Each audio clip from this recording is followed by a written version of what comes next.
Avui ens reunim aquí per celebrar el Dia Escolar de la No Violència i de la Pau.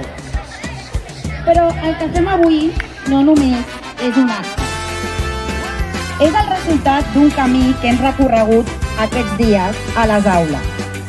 Aquest curs hem treballat sota un lema que ens defineix i ens responsabilitza.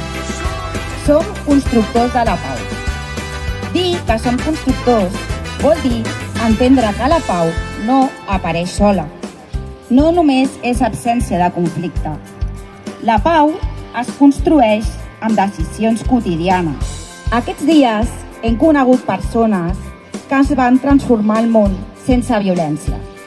Activistes de la pau, que ens han ensenyat que la pau no només és habilitat, sinó força interior. I hem reflexionat sobre una pregunta molt important. Com podem portar aquests valors en el nostre dia a dia a l'escola? No volem educar per separar, sinó volem educar per unir.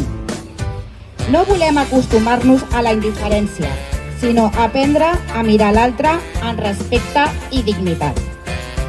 No volem normalitzar el conflicte, sinó transformar-lo en oportunitat de diàleg. Perquè la pau és també això.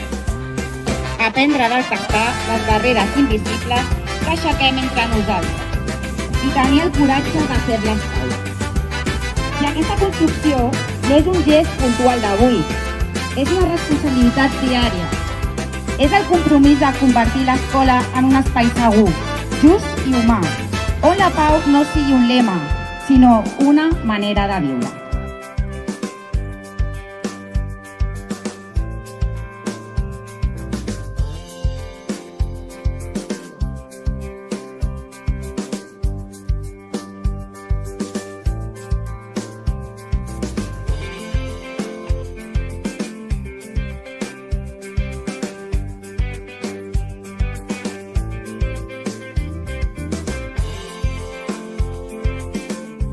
Davant d'un món sovint marcat per la violència, les desigualtats i la discriminació, les 18 escoles de la Fundació d'Escoles Parroquial ens unim com una sola veu per dir prou a la violència, sigui del caire que sigui. Creiem fermament que el respecte, la tolerància i la convivència harmoniosa són eines poderoses per resoldre conflictes i transformar el món en un lloc millor. Volem construir un món més just i solidari. Volem reivindicar igualtats entre totes les persones sense distinció de gènere, origen o creences. Un compromís actiu per erradicar la discriminació i fomentar la dignitat humana. Una responsabilitat col·lectiva de preservar la pau respectant els drets humans i promovent la justícia social.